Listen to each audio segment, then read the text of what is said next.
My name is Petra Voss. I'm 32 years old. And the night my brother stood up at my father's retirement dinner and told the table I owed him half my bonus was the night I finally understood that some people will only hear a limit when it arrives with documentation. He did not build to it.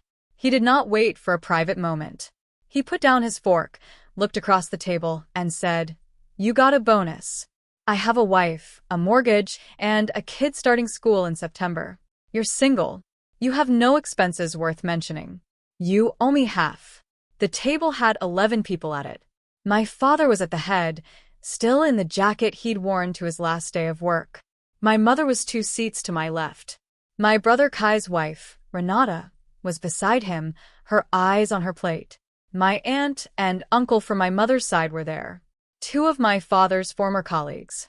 A family friend named Otto, who had known us since I was 4. 11 people heard him say it. I looked at Kai for a moment. He held my eyes with the particular confidence of a person who has rehearsed the speech and believes the audience is on his side. My mother said, "He's not wrong, Petra. He has real responsibilities." I said, "No." My mother said, "I didn't raise you to be like this." I set my napkin on the table. I pushed back my chair. I took my coat from the back of it and stood up. My father said, "Petra?" I said, "I'll call you tomorrow, Dad." I had my coat on and my bag over my shoulder and was 3 steps from the door when my phone buzzed in my pocket.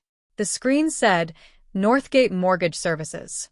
I knew what the call was before I answered. I answered anyway because 11 people were watching. The representative said, "Good evening.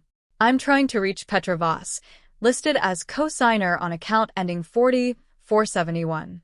We have a payment issue we need to discuss with the primary account holders." Kai had gone very still. I said, "This is Petra Voss. I'll need to call you back in the morning. Please note this call on the account." The representative said, "Of course. Have a good evening." I ended the call. I looked at Kai across the room. His hands were flat on the table. I said, "Good night." I walked out. I should tell you how I became a co-signer on my brother's mortgage, because that part of the story is not dramatic. It is, in fact, extremely ordinary, which is part of what makes it worth telling. I should tell you who Kai and I were before the dinner, because the moment at the table was not, as moments rarely are, something that appeared from nowhere. We grew up in a house where effort was the primary currency. My father worked with his hands, machining, maintenance, the careful, repetitive work of manufacturing, and came home tired in a way that was visible, the kind of tiredness that settles into shoulders and stays there. My mother had worked as an office administrator before she reduced her hours to manage the household, and she had the quality of someone who has organized her life around other people's schedules for so long that her own preferences have become genuinely difficult to locate. She was warm and capable and deeply committed to the idea that family required smoothing, that the role of a good family member was to make things easier for the people around you, to absorb friction rather than create it. Kai absorbed this teaching and applied it selectively, which is a talent some people are born with and others learn. He understood that the smoothing was owed to him. He was 3 years older than me and had, from early in our childhood, a quality of settled authority, not domineering, nothing so visible as that, but a default assumption that his preferences were the reasonable ones and that the people around him would generally come to agree. He was not a cruel child. He was a child who had been told, often enough and in enough ways, that he was the one who knew what was happening. I was the one who read the manuals. Not literally, though I did and do, but in the larger sense. I was someone who wanted to understand how things actually worked before relying on them.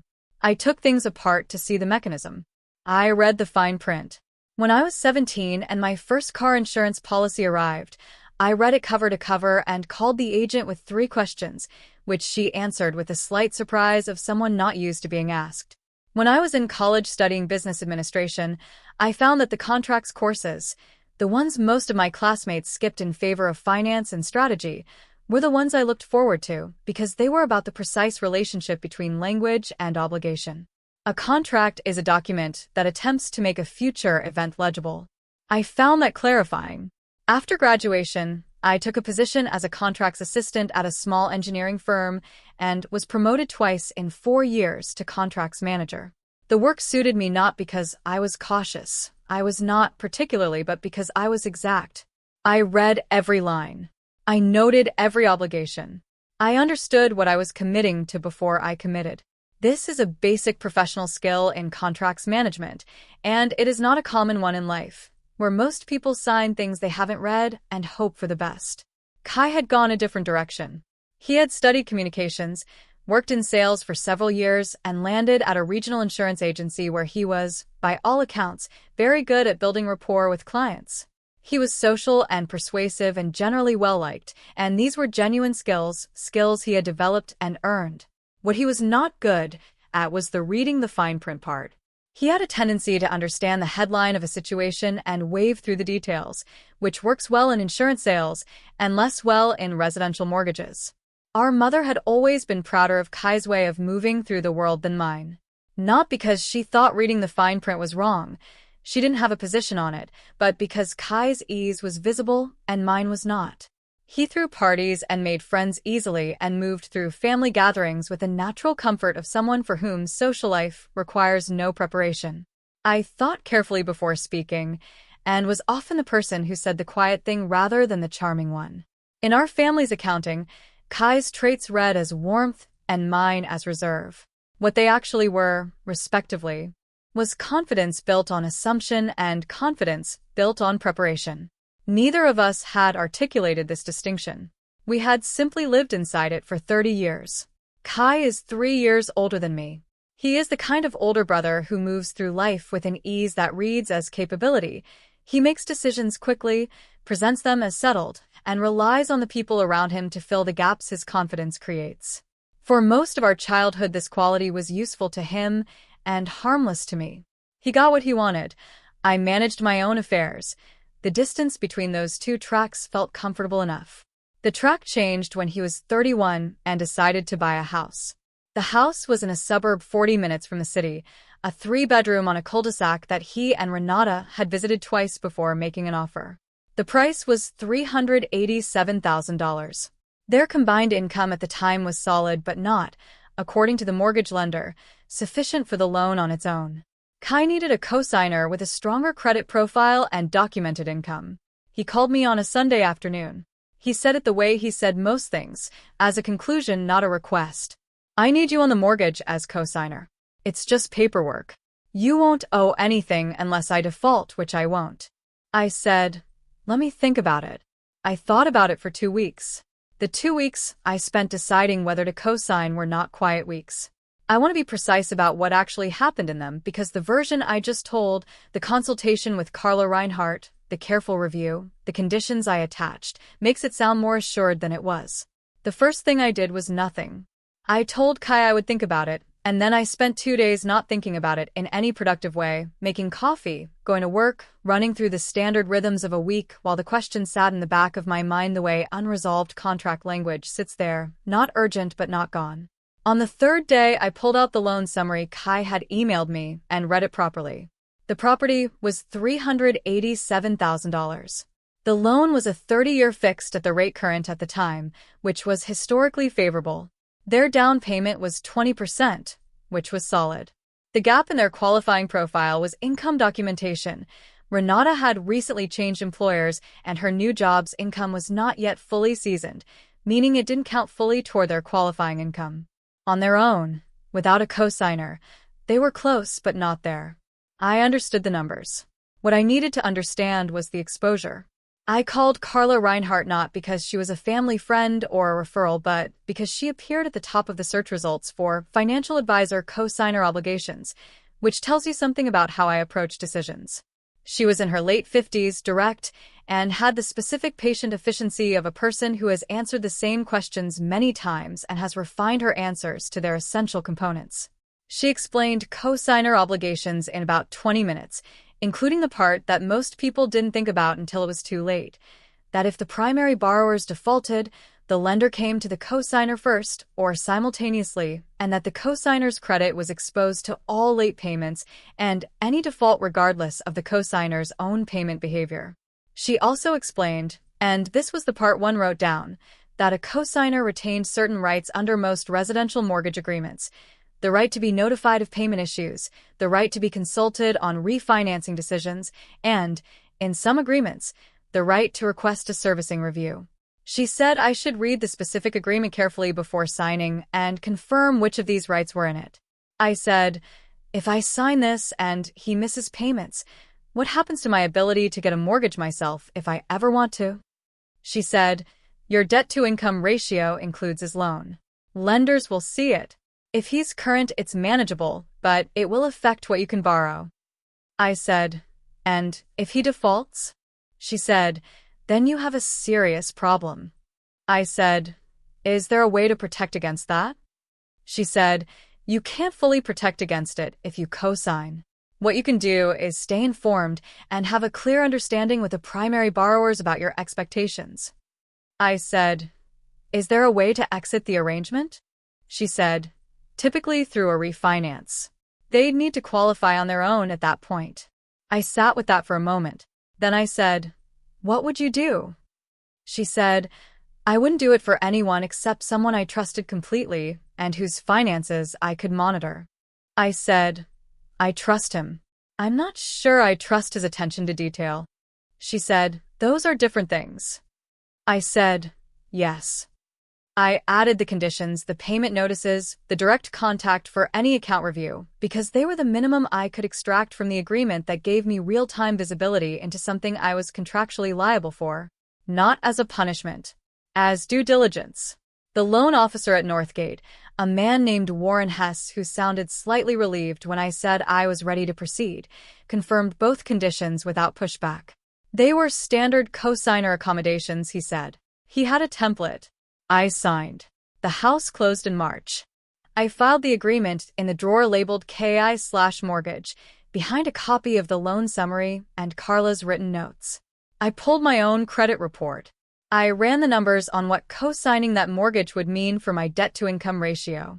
I spoke to a financial advisor named Carla Reinhardt, who walked me through the specific obligations of a co-signer, the conditions under which the lender could come to me, and the rights I would retain under the loan agreement, including, she noted, the right to request an acceleration review if certain conditions were met, and to be consulted on any refinancing. I asked Carla to put the key points in writing. I called Kai back. I said, I'll do it. 2 conditions. First, I want written confirmation from the lender that I'll receive copies of all payment notices. Second, if the loan ever goes into any form of review or default status, I need to be contacted directly. Kai said, that's standard. That's fine. It was standard. The lender confirmed both conditions in the loan agreement. Kai signed. I signed. The house closed in March. For 2 years and 4 months, the account was current. I knew this not from occasional glances, but from the monthly statements that arrived in my email on the 15th of each month, as the lender had agreed. Each statement was the same. The payment amount, the date received, the remaining balance, the next payment due. I opened each one, confirmed the key figures against my running record, and filed it. I did not tell Kai I was reviewing them. He knew in the general sense that I received copies as the co-signer. This was in the agreement he had signed. He had not, I think, considered what it meant in practice, that I had a precise, current, documented understanding of his mortgage at all times. During those 2 years, Kai and Renata built a life in the house on the cul-de-sac. They repainted the kitchen. They put in a raised garden bed in the backyard that Renata tended with the specific intensity she brought to things she had decided to care about.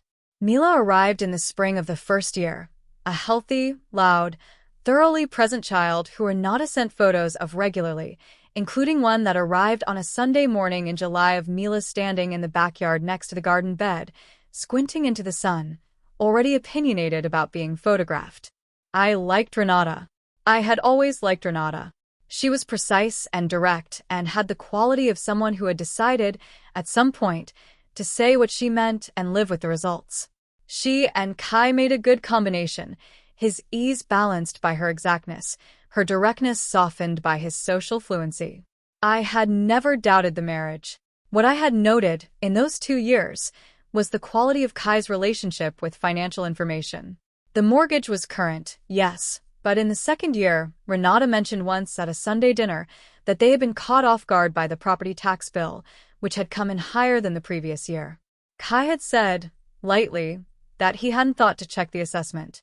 Renata had said, with the specific quality of someone who has had this conversation before and is choosing not to escalate it publicly, that they had worked it out. I had said nothing. A few months later, Kai mentioned in passing that his car loan was up for renewal and that the terms had changed in ways he hadn't anticipated. He said this without apparent distress, as a piece of news, in the way he related most financial information, as whether something that happened to him rather than something he could have anticipated. I thought, sitting at that Sunday dinner, about Carla Reinhardt's distinction. Trust and attention to detail are different things. Kai was trustworthy, in the sense that he was not trying to deceive anyone or skip out on obligations. He was genuinely committed to the mortgage, genuinely settled in the house, genuinely engaged in the life he had built there. His lack of attention to the details was not malice. It was a cognitive style, the same style that had let him sign a cosigner agreement without fully processing what co-signing meant. None of this changed my review of the monthly statements. If anything, it made them more important. I had been co-signing his mortgage for 2 years and 4 months when he told 11 people I owed him half my bonus. 2 years passed. Kai and Renata moved in. They had a daughter, Mila, who was now almost 3. The mortgage payments were, as far as I knew, current. I had received the payment notices, reviewed them briefly each month, and filed them. Nothing had flagged. The house was ticking along. What I had not told Kai, because he had not asked and I had not volunteered it, was that I reviewed those statements carefully every single month. Not obsessively. Carefully, the way you review any document you've signed your name to.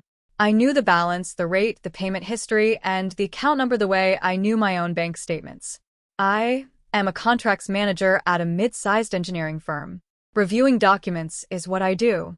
The retirement dinner was my father's, 34 years at the same manufacturing company, his last day a Thursday in September. My mother had organized the dinner, booked the private room at a restaurant called Linden House, arranged the flowers, written the small card she placed at his setting. It was, by any measure, a good evening. My father in his jacket, genuinely moved by the turnout, making the kind of speech that a man makes when he has worked long and hard and is finally, gratefully done. Kai had been quiet through most of the dinner. He had a second glass of wine during the main course and a third during dessert, and somewhere between the second and third he became the version of himself that emerged when he had decided something was owed to him and had not yet received it. The bonus he was referring to had been announced at my company the previous week. It was not a secret. He had heard about it through my mother, who had heard about it from me in a phone call the previous Sunday when I mentioned, in passing, that the year had gone well. The bonus was $9,200. It was the largest I had received at this company, and I had mentioned it not as an invitation, but as news, the way you share news with your mother. By the time it reached Kai, it had become, in whatever processing he had done between Sunday and the dinner on Saturday, a resource that the family had a claim on. He said so at the table, in front of 11 people, with the fork still in his hand. I drove home from the dinner in the company of a silence that was not exactly comfortable and not exactly uncomfortable. It was the specific silence of a situation that has been building for a long time and has finally, in a public room with good lighting, arrived at its shape. I thought about Kai the way I thought about contracts with ambiguous language, carefully, without rushing to a conclusion, looking for the structural logic underneath the surface problem. His structural logic was not difficult to locate. He had been the first to marry, the first to own property, the first to have a child. In our family's accounting, these things conferred status and also, paradoxically, need. The responsible one was also the one who needed more. The one who had built something was also the one whose building required maintenance. I was single, which in this accounting meant I had resources I was not deploying correctly. This logic had a long history in our family. Our father had worked 34 years at the same company, steadily and without complaint, and had been, by his own description, a man who did not make a fuss. Making a fuss meant asking for more than your share, drawing attention to what you were owed, speaking up at the wrong moment. My mother had organized her life around this principle and had raised us inside it, though she had applied it unevenly. Kai, somehow, had internalized the principle as applying to everyone except himself. I had internalized it too completely, which is its own kind of problem. What changed, for me, was the contracts work. I had been a contracts manager for 4 years by the time of the dinner. The job required me to read every line of every document as if the person who wrote it had been trying to obscure something, not because they always had been, but because the discipline of that reading was what kept the company from signing agreements with hidden costs. I had gotten very good at identifying the hidden cost, the hidden assumption, the clause that looked standard until the situation it was designed for actually arrived. The loan agreement I had signed as Kai's co-signer was not a document with hidden costs. It was a standard residential mortgage co-signer agreement, clearly written, with my rights and obligations stated plainly. What it contained was not a trap but a tool, several tools, actually, that I had read carefully at the time and filed in the back of a drawer labeled KI/mortgage, which I reviewed once a year the way you review any policy you hold. On the drive home from the dinner, I thought about one of those tools. A co-signer on a residential mortgage, under the terms of the Northgate Agreement, was entitled to request a loan servicing review under 2 conditions: missed or late payments, or a material change in the financial circumstances of the primary borrowers. The review did not automatically accelerate the loan. It triggered a consultation process, a conversation with the lender about the current status and the co-signer's exposure. Kai had not missed a payment. His financial circumstances had not materially changed in any documented way. But I was the co-signer, and the lender had my number, and they had called it at a restaurant table in front of 11 people, while Kai was sitting 40 feet away. I had not orchestrated that call. I want to be clear about that, because the sequence of events makes it easy to assume I had. I had not called the mortgage company that evening. I had not arranged for them to reach me at that particular moment. What had happened was that Northgate had a quarterly automated outreach cycle for co-signers on accounts with a certain payment pattern, not a problem with the account, just a courtesy review, and mine had gone out that evening. The timing was not mine. The situation was. I called Northgate the following morning at 8:45, before I called Kai, and before I called my parents. The representative I reached was a man named Philip Souza, who was efficient and polite and clearly accustomed to calls from co-signers who had questions. I explained that I was the co-signer on account 4471 and that I wanted to understand my current status and options under the agreement. He pulled the account. He said the account was current, no late payments, no flags, balance consistent with the amortization schedule. He said the co-signer's position was clean. I said, I want to understand the process if a co-signer requests removal from the loan. He said, that typically requires a refinancing. The primary borrowers would need to qualify on their own, or bring in a replacement co-signer. I said, and if the primary borrowers don't qualify on their own? He said, then the loan would need to be restructured or the property sold, depending on the situation. I said, how difficult is the refinancing process currently, given the rate environment? He said, rates have moved considerably from what your original loan was written at. A refinance today would carry a meaningfully higher rate. Most borrowers in that situation prefer to keep the existing loan structure if possible. I said, I understand. Thank you. I sat with that information for a while.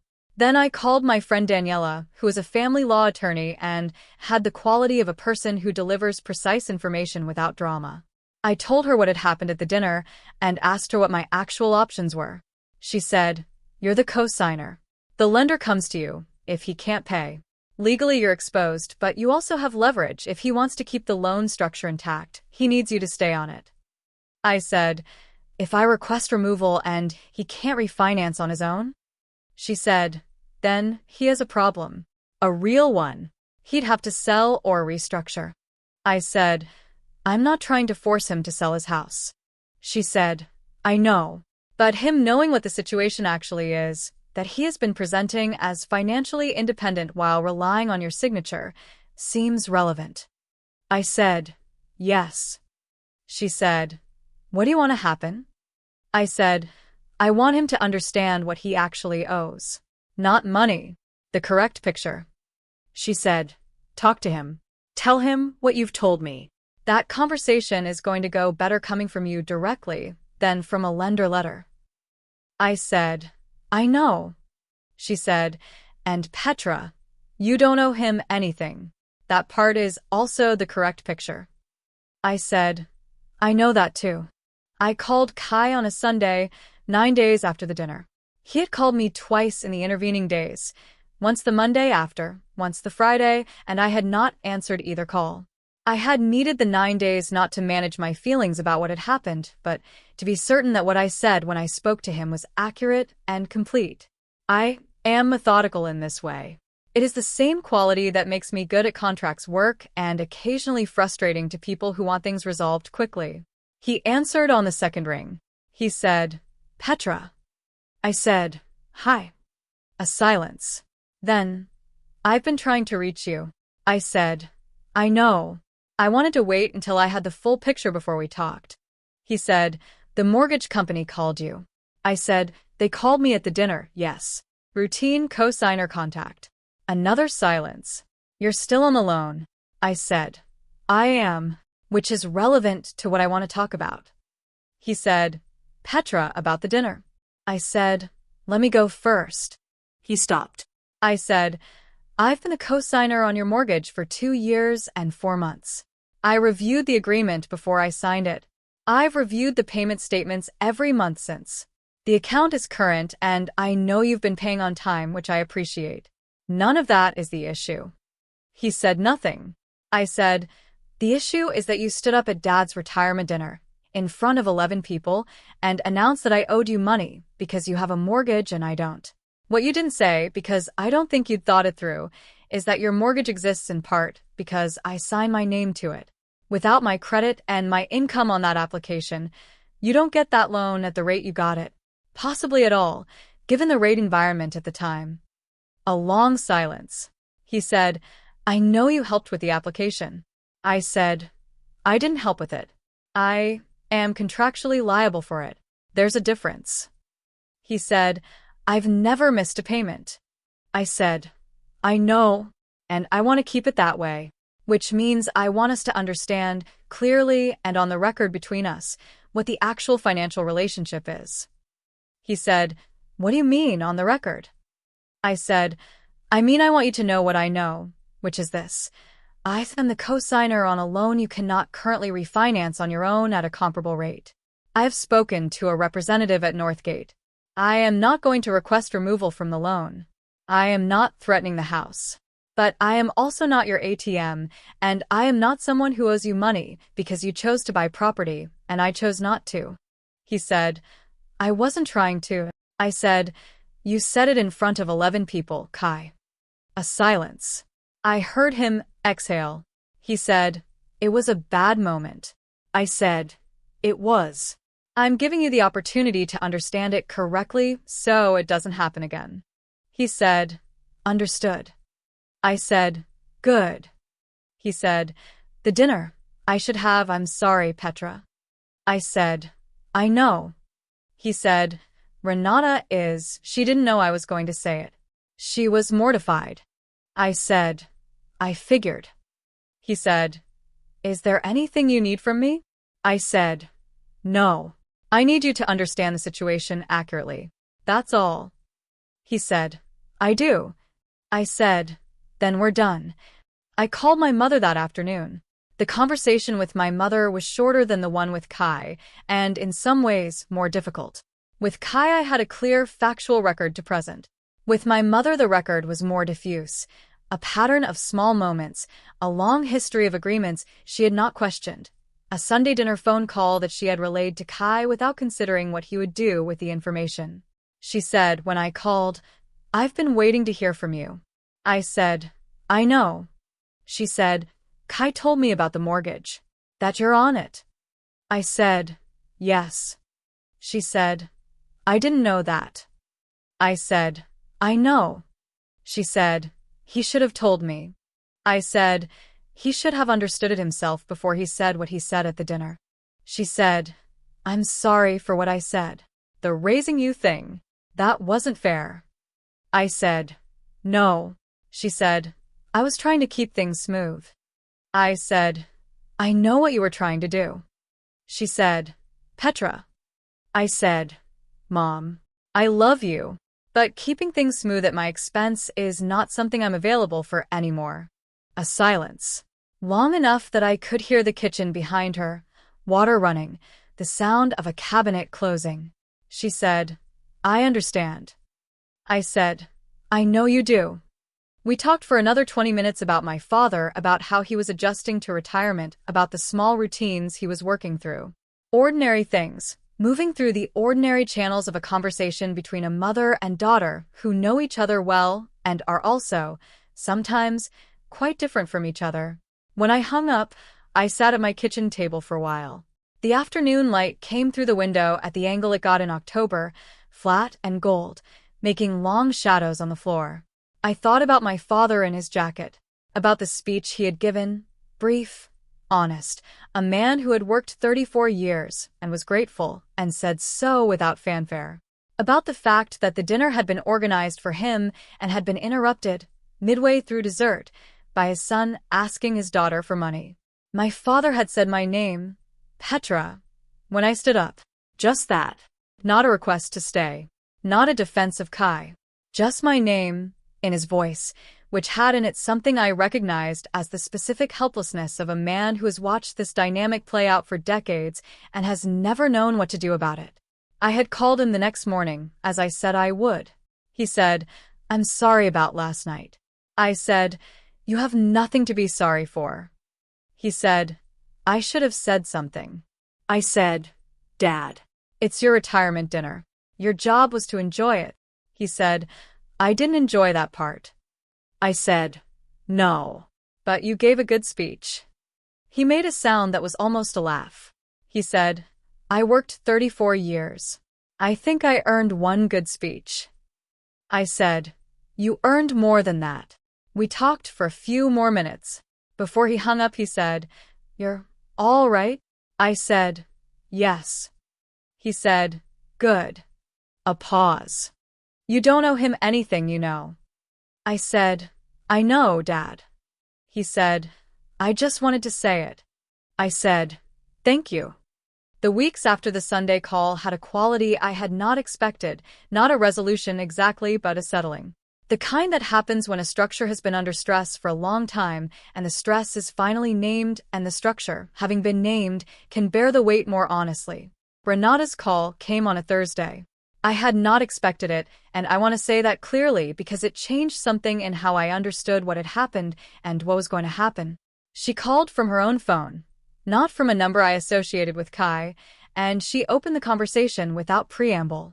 She said, I've been wanting to call since the dinner. I should have called sooner. I said, it's okay. She said, I looked up what co-signing means. Specifically, I read the agreement. A pause. I should have read it 2 years ago. I said, Kai should have explained it. She said, Kai doesn't read agreements. He reads summaries of agreements, and then he decides the summary is sufficient. She said this without anger, with the flatness of a long-established fact. I read agreements. I said, I know. She said, you put your credit on the line for our house. I didn't fully understand that until I read the document.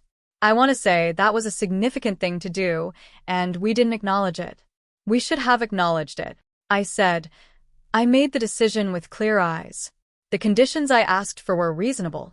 She said, they were reasonable, but being reasonable doesn't mean they didn't cost you something. I said, no, it doesn't. She said, I want you to know I'll read the statements too, going forward. Every month. I've already set up the access. I said, that's good to know. She said, and the dinner, I was mortified. I want you to know I didn't know he was going to say it. He mentioned he was annoyed about your bonus the night before, but I didn't think. She stopped. I should have said something when he started. I said, Renata, I handled it. She said, I know. You handled it very well. A pause. Mila has been asking about you, incidentally. She wants to know when you're coming over. I said, tell her soon. She said, I will. We talked for another 15 minutes about Mila, about a kitchen repair they were navigating, about a mutual recommendation for a contractor. Ordinary things. The specific ordinariness of people who have decided to understand each other more clearly and are finding their way to the new normal through the usual channels. When we hung up, I sat in my kitchen for a moment. The afternoon light was the same gold it always was in October, flat and directional, making the kitchen feel more specific than it usually did. I thought about what it means to sign your name to something, not in the abstract, in the specific. What it means to take on an obligation for someone you trust, to put your credit and your attention and your careful monthly review in service of a structure someone else is living in. It is not a small thing, and it is not nothing that it went unnamed for 2 years. What Renata had done by calling and saying so directly was give the thing a name. That mattered. Names matter in documents and in relationships. My mother came the following Saturday with the braised pork. I had known she would. She had been doing this, bringing food when she had something to say, since I was old enough to notice the pattern. The pork was her mother's recipe, which she made from memory and which smelled, from the moment she walked in the door, like something that expected to be taken seriously. We ate. We talked about my father's walking routes, which he had now extended to 5 miles, and about a film my mother had seen twice because she couldn't stop thinking about it, and about nothing in particular for the first half of the meal. Then she said, "I've been thinking." I said, "I know." She said, "About what you said, about keeping things smooth at your expense." She folded her hands on the table. "I want to understand when it started. The pattern." I said, "It started when I was small." She said, "I know." I said, "It wasn't intentional." She said, "I know that too." Her hands pressed flat on the table. "That doesn't make it the right thing." I said, "No." She said, "I watched Kai take things from you for 30 years and I smoothed over it every time because I thought that was what a family did. I thought conflict was the enemy of closeness." A pause. "I think I had it backwards." I said, "What do you think now?" She said, "I think conflict, done honestly, is how closeness actually gets built. The smoothing just delays it, puts a lid on something that eventually removes the lid itself." I sat with that for a moment. I said, "That's quite good, Mom." She said, "I'm 61. I've had time to think." We did the dishes together the way we always did, side by side in the small kitchen, the water running, the afternoon going quietly past the window. When she left, she hugged me the same way she always did, slightly too long, slightly too tight, and walked down the hall to the elevator with her coat over her arm. I stood in the doorway until she turned the corner. The weeks after the dinner settled into something quieter than I had expected. Kai sent a message 2 days after our phone call, a short text unprompted. I talked to Renata about the mortgage. She didn't know the details. "I should have been clearer with both of you. I'm sorry." I read it twice and replied, "Thank you for saying so." We did not discuss it further. Renata called me the following week. I had not expected that. She said she wanted to say something directly rather than through Kai. She said she had been embarrassed at the dinner, had not known he was going to say it, and had been, since the dinner, doing her own reading on what co-signing a mortgage actually meant. She said, "I looked it up. I understand what you did for us, and I don't think we ever properly acknowledged it." I said, "It was a decision I made with clear eyes." She said, "I know, but it still deserved to be acknowledged." I said, "Yes, it did." There was a quality to that conversation that I have thought about since, the quality of someone choosing to see a thing clearly, without being asked to, because the clarity mattered to her. It changed something in how I understood Renata, and in how I understood the marriage Kai had made. My mother came to my apartment the following Saturday with a dish she had made, braised pork, which is a thing she makes when she wants to say something without saying it directly. We ate at my kitchen table and talked about ordinary things and one not ordinary thing, which she introduced midway through the meal. She said, "I've been thinking about what you said, about keeping things smooth at your expense." I said, "Yes." She said, "I did that for a long time." I said, "I know." She said, "I told myself it was keeping the peace." I think it was more that I didn't want to examine certain things too closely, because examining them would require doing something different. I said, "That's honest." She said, "I'm 61. I can afford to be honest." I said, "You could afford to be honest at 51. She said, "I know. I wasn't there yet." We finished the meal. She helped with the dishes, which she always does, and she left in the early evening with her coat and her bag and the particular expression she gets when she has said something true and is deciding how to carry it. I want to say something about the phone call at the door, the Northgate call, the moment Kai's hands went flat on the table, because it is the part of the story that people will remember, and I want to make sure it is remembered accurately. I did not plan it. I have been clear about that. But I also did not pretend it was nothing. When I answered the phone in that room, with 11 people watching, I answered it as the co-signer I am. I stated my name. I noted the call on the account. I said I would follow up in the morning. What I did not do was explain it to the room. I did not turn to Kai and say, "This is the call that tells you what you actually needed from me." I did not make a speech. I put on my coat, said goodnight, and left. The explanation came later, privately, in a phone call between two adults who needed to understand their actual situation. That is, I think, the correct sequence. Not because the public moment wouldn't have been satisfying, it would have been, in the short and shallow way that public moments are satisfying, but because what I wanted was not an audience for Kai's discomfort. What I wanted was for Kai to understand something true. Those two things require different approaches, and I chose the one that served the actual goal. Kai's mortgage continues. The account is current. I am still the co-signer, and I will remain on the loan unless he is able to refinance on his own, which at the current rate environment is unlikely to benefit him for several years. We see each other at family dinners. The conversation moves through ordinary channels. He has not said anything about my finances since the retirement dinner, and I have not raised the subject. Mila is 4 now. She has the look of someone who will have opinions when she gets old enough to form them, which I consider a promising sign. My father has taken up walking. He does 4 miles every morning on a route that loops through the park near their house, and he has started carrying a small notebook in which he writes down things he notices: a tree that's changed color, the time a particular bird shows up, the way the light sits on the reservoir at 7 in the morning. He showed me the notebook the last time I visited. It had 43 entries. Each one was brief and precise and written in the same small, even handwriting he had used on the birthday cards he made by hand when I was young. I said, "This is good, Dad." He said, "I have more time now." I said, "Yes, you do." He closed the notebook and put it in his jacket pocket, the same jacket from the retirement dinner, and we walked together through the park, in the November morning, through the specific cold and quiet that belongs to that season. The path curved past an old oak he had noted twice in the notebook, once when the leaves were still on, and once after they had fallen, and he paused for a moment looking at it before we continued. He did not explain why. He did not need to. I have been thinking, since the dinner, about what it means to carry information quietly, not as a strategy, but as a habit. The contracts work taught me that information has weight, and that the weight is distributed differently depending on who holds it. A clause in a document that one party has read and another hasn't creates an asymmetry that neither party fully understands until the clause is relevant. Most clauses are never relevant.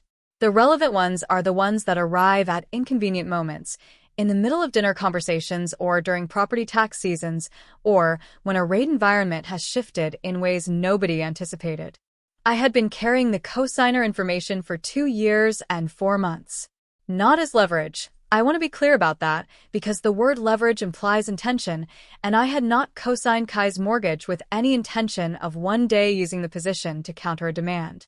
I had signed because he needed a signature, and I had the profile to provide it, and I had stayed informed because that is what you do when you sign something. The information was not a weapon I was keeping in reserve. It was simply the accurate description of a relationship that had not been named. What the dinner did was name it in the wrong order. The accusation before the description, the demand before the disclosure. Kai stood up and told the room that I owed him money on the basis of a comparison that left out a third term, that the thing he was comparing us on, property, family, the settled weight of a mortgage, was something I had helped him obtain. The comparison was incomplete. The dinner made completing it necessary. I think often about my father's notebook. The 43 entries, each brief, each precise.